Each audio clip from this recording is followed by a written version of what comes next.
My name is Bushman. I'm a senior scientist from Lockheed Martin. I have 27 patents. Approximately 13 years ago, I ran across a person who had been given a job by Dr. Teller. Dr. Teller was Oppenheimer's right-hand man, and even after Oppenheimer was thrown out of Area 51, Dr. Teller stayed there and was in charge of several programs. The person that I contact twice to 3 times per month is the head of that program now. And they continually update me on everything they possibly can. I do have a top secret clearance. I choose, however, for their purposes, not to use it because they, the intelligent ones of me, actually believe that a great deal of information should be lifted up from those dark recesses of Area 51 and moved over so people can see it. So that's what began about 13 years ago. Since I am a scientist, I do not believe in theory. I basically say, follow the data, theory be damned. If something can't verify by a physical test that something is true, then I do not care to accept it in that I present. Therefore, everything that we present here will be data that comes directly from them through me to you. The subject of today there are those that are acquainted with the fact that there were Phoenix lights that occurred over Phoenix about 2 years ago. They were photographed, and those really turned out to be just blobs across the Phoenix sky. It turned out to be that a very dear friend of mine took his wife up a mountain on Valentine's Day, and they took a photograph of Tucson. Turned out to be, when they developed the film, there were a total of 5 UFOs across Tucson proper. And this is Tucson as they saw it. Can you get that? So here's the picture of Tucson as he had it. Then, as he developed further, notice that there are 5 very distinct UFOs along the top of the mountain. Mm-hmm. One of them is even canted a bit, about 45 degrees. Now, the person that took the film said that he had a mothership underneath and one up high. This shows the high one. Mm-hmm. I don't know if I know that I can buy the ship. My name is Scott Faree. I live in Vail, Arizona. A friend of mine who manages a nonprofit in Tucson asked me to take some photos for him for his website. And he was looking for a sunrise picture of kind of the skyline of downtown Tucson. So I had gone out actually on Valentine's Day evening. I dragged my wife up to A Mountain so that I could go up there and just block out some shots, kind of plan the photos that I was ultimately going to take for that website. And so we got up on A Mountain just as the sun was setting. I set up my Canon 40D on a tripod, opened the shutter up fully. I really wasn't looking for picture quality. I was, like I said, I was looking to block out where I wanted to set the camera and the angles that I wanted to take. And so I started to click off some photos, and I had these set with a timer release on the shutter so I didn't get any camera vibration because the sun was starting to set. We were running into fairly low light. And I took, I don't know, it was probably 6 or 8 pictures. I figured I'd had enough that I could take a look at tomorrow, take a look at the next day and decide what I liked.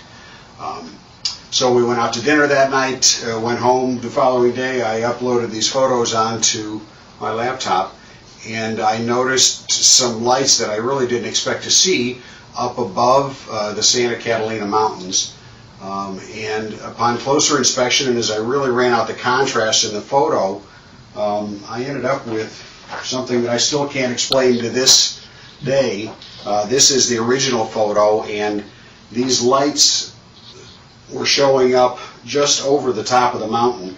I took a second photo probably 5 or 6 seconds later, as long as it would have taken for me to reset the timer. And in fact, this group of lights was in a much more narrow band, and now about, well, I don't know, I can't really say distance-wise, but they'd moved quite a ways from where that original grouping had taken place. So I still have no explanation for the camera, or for the pictures. These images, these lights have not shown up in any other photos that I've taken. I'm at a loss as to what they might be, and certainly curious as to where those lights came from. They certainly are very similar images. Here's up and flying. Let me go through now on the ships. In order for me to believe it, I had to get blow-ups, and so here are 2 of them, which is blown up much higher. And I think I have one that, yeah, you can see the 45-degree candidate UFO. Now see, the only reason that I bought everything that he said is because my people have been feeding me for 13 years pictures, not only pictures of just plain pictures, but I gave them assignments, being a senior scientist, and they got a picture of up close and personal.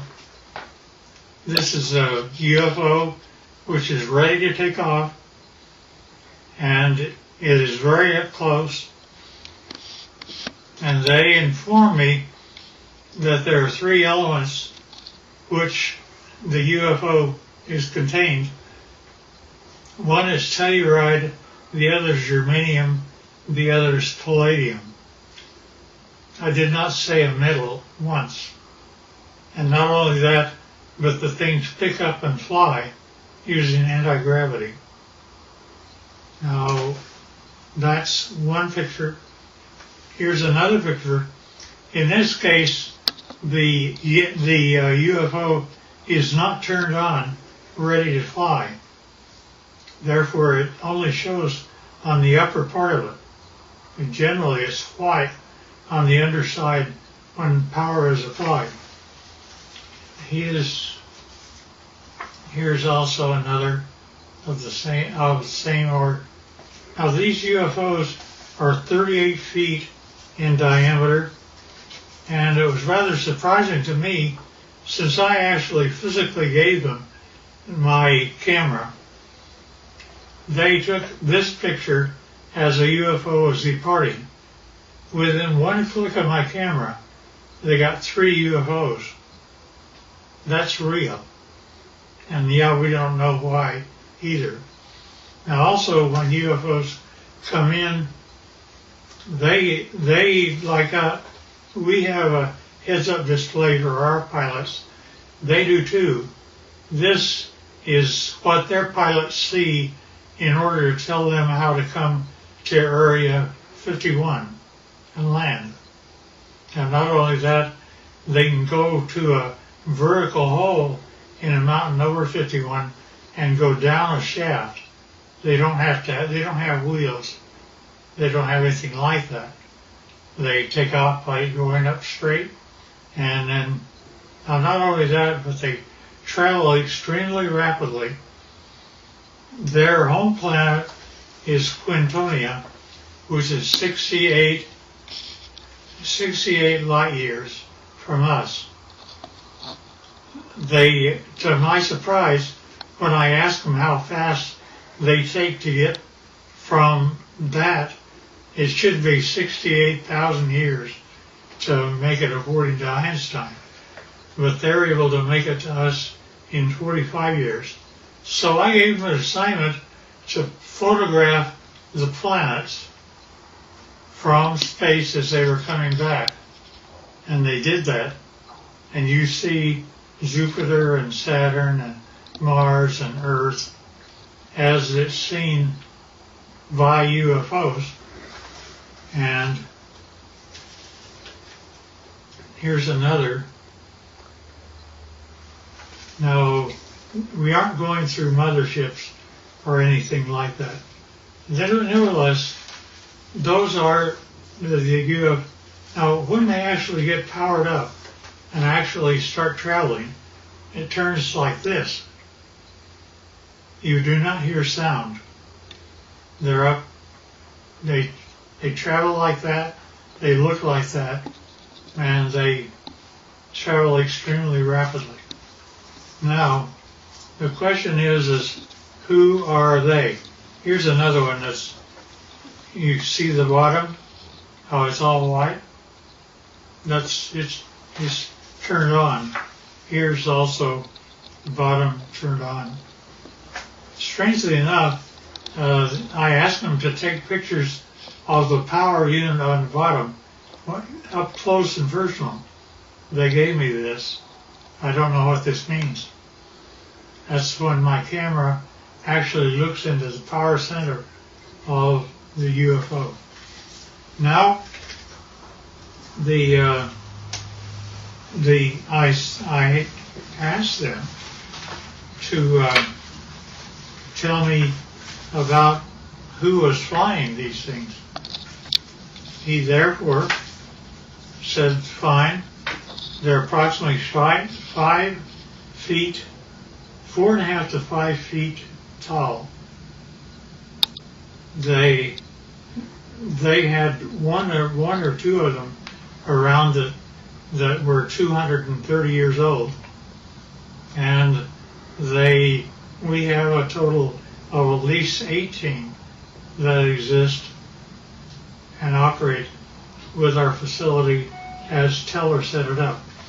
Now notice the eyes are different, nose are different, but they do have 5 fingers, 5 toes, 2 eyes, and rather strangely enough, I asked him how they communicate.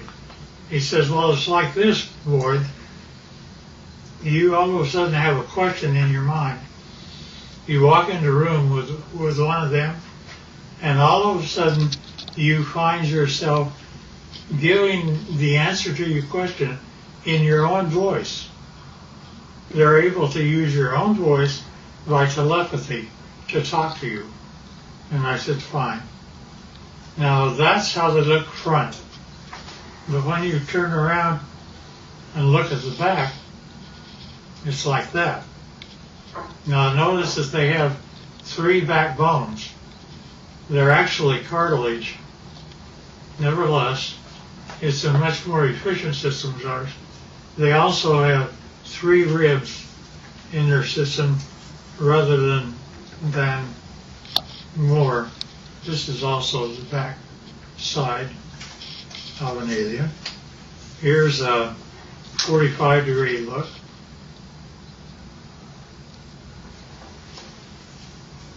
And here's the back of the head. Notice the veins, no hair. And now when we talk about aliens, I pushed the issue, and he said, well, there's kind of 2 groups of aliens. he divided them, they divide them into two groups. One group he calls, it's like you have a ranch.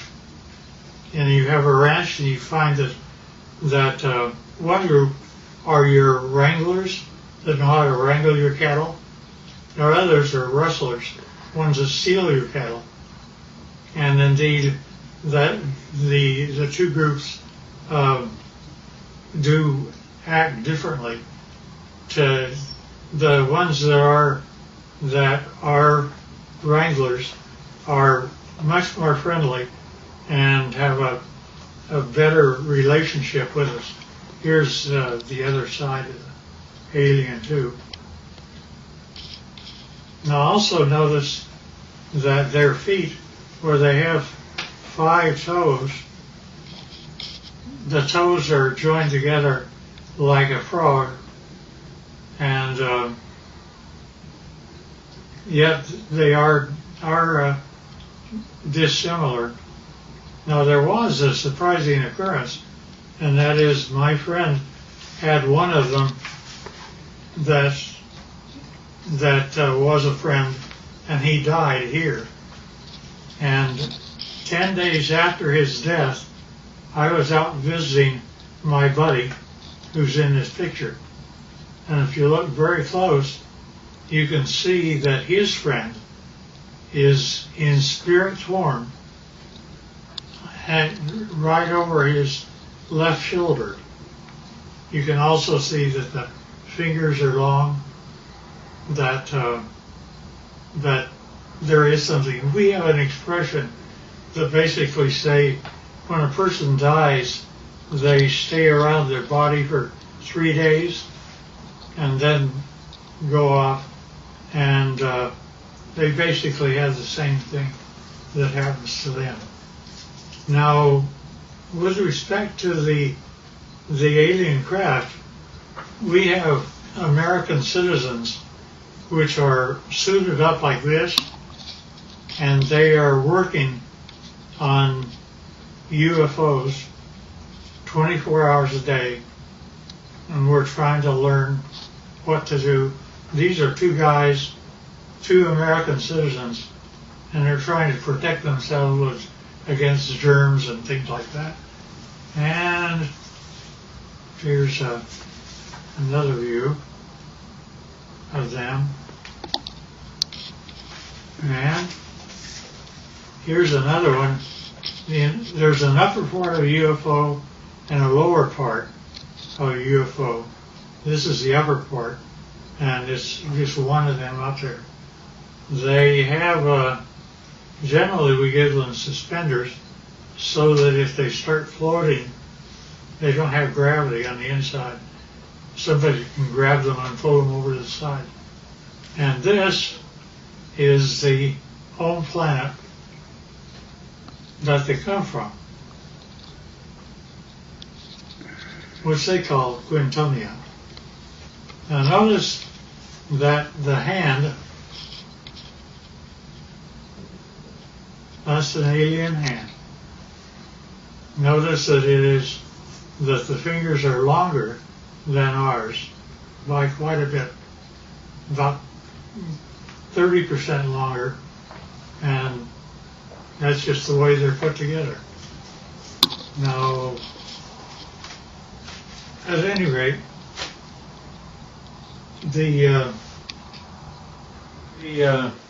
this process that introduced me directly or indirectly to Dr. Teller's work with the group that still is in charge of Area 51 and equivalent, turned out to be a doctor, very, very fine gentleman.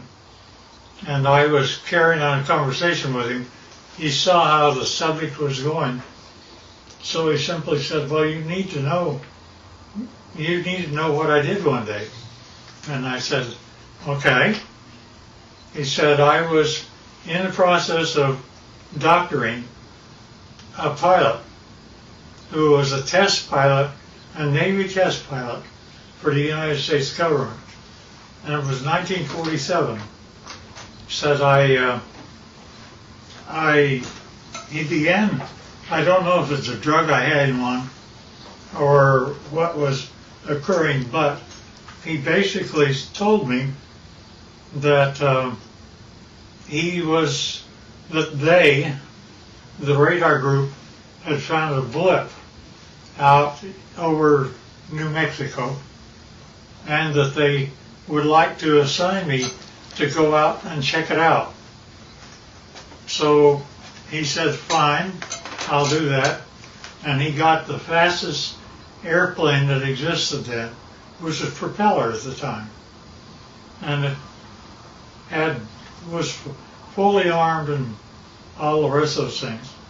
Nevertheless, he was out flying, and he found the item, and he immediately communicated back, and he said, I wish authority, first of all, I want you to tell me, are there any other airplanes flying?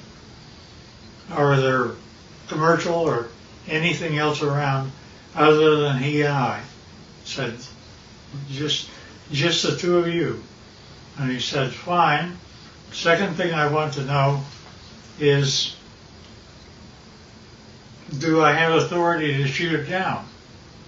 I said, why do you want authority to shoot it down? He says, because I am flying the fastest thing that the United States can make, and he's beginning to leave me. Therefore, I know he's either a friend or an enemy, and if he's leaving me, he's an enemy. And therefore, I wish authority to shoot it down. The commander said, fine. He granted him authority. He pulled in. He shot him down. It came down. He flew past and saw that there was a road on the one side of a fence area. He came down and landed his airplane. Hard to do, but he did it. And then he cut across the fence. One of them, the door was open. One of them was out walking around. But he didn't care about that. He cared about what the vehicle was. So he went over, and rather strangely enough, when he ducked down, because they were only 5 feet high, he saw that he could see through the walls. Not only that, but as he stepped in, the floor was spongy. He looked at the 3 that were there, and they were dead. He knew they were. He'd killed them. But he also knew that the military would come, and he had put up with those guys for a long time. So he went back across the barbed wire fence, got in his airplane, and took off. Therefore, he was never briefed out at all. And he didn't give my friend authority to allow me to know what his name was. I know, but I won't reveal it. Both of them should have been gone for a long time. Nevertheless, so when I got up with my contacts in Area 51, I brought up that story, and they said, well, that's totally true, but we can't say it, you can. And that's how they've kept me all this time, is I can talk about it, but they can't. I do, because of some very good reasons, keep things within control, but I don't want us to fall behind the Russians and Chinese. And the problem I have is that Area 51 is working with both the Russians and Chinese right now. And trying to make UFOs, they have, there's been a total of 39 United States citizens that have lost their lives trying to reverse engineer UFOs. And it's Well, the last one I heard of was a year and a half ago, where we lost 19 lives in one test. They actually wanted to bring various flying craft near the UFO, and the UFO defended itself, and 19 of our people died. Now, they kept giving me things rather than, they would give me pieces of UFOs, and I would come to my laboratories. I had the laboratories of Lockheed and every place else, so I would do that, but I would get pieces of UFOs. For example, I have 3 little pieces of UFOs down underneath the thing that looks like a quartz crystal. Notice that that is my hand, and it is giving weight. It says that it weighs 100 grams. Now, without those 3 items, when I take the UFO material away, notice that the 3 UFO items are gone. But also notice that the weight of the crystal is now 650 grams.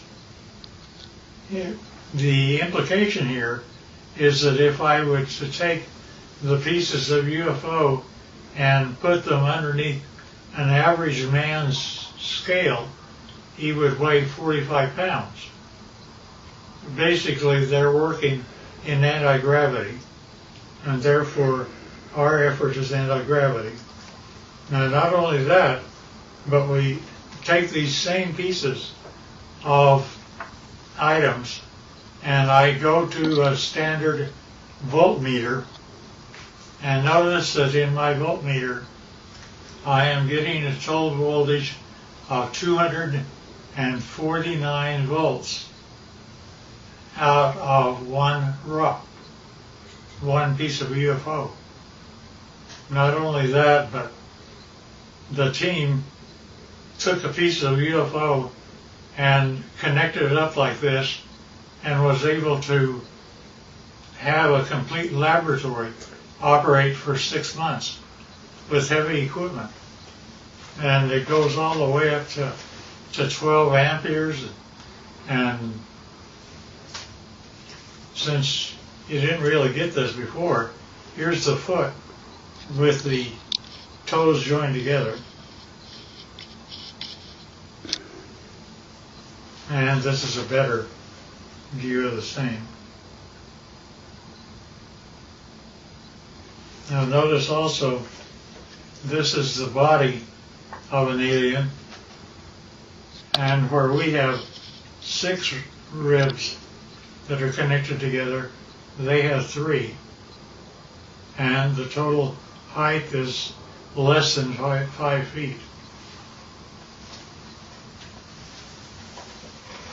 And they still look like this, not like you and I.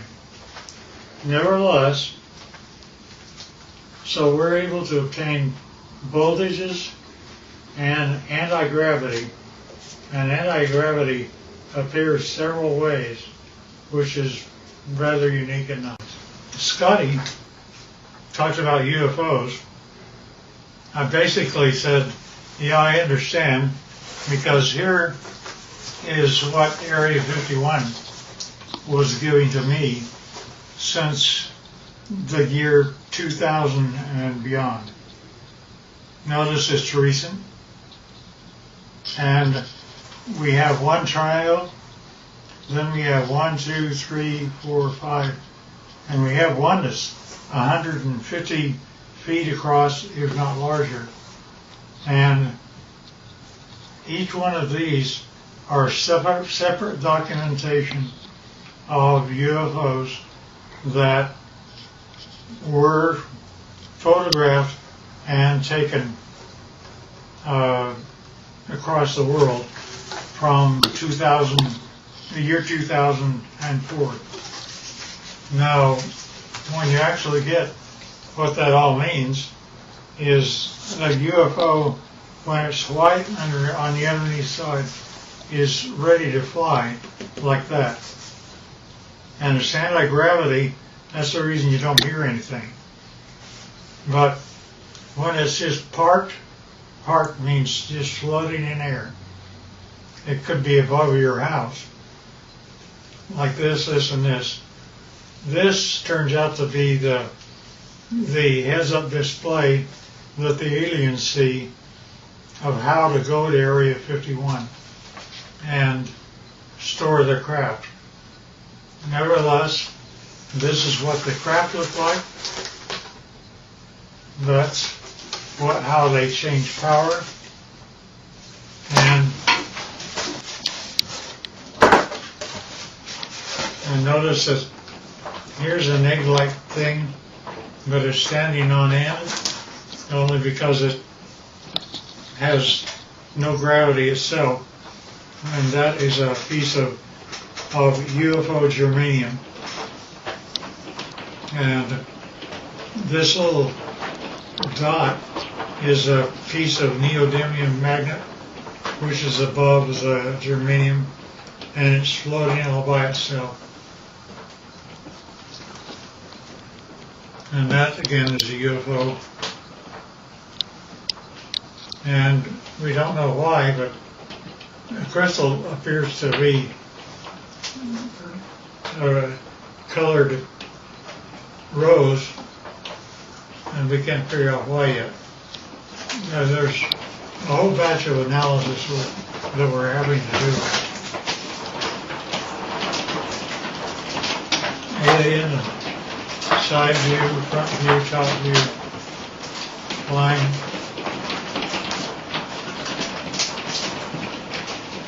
And that's the power center of palladium in the middle of the craft.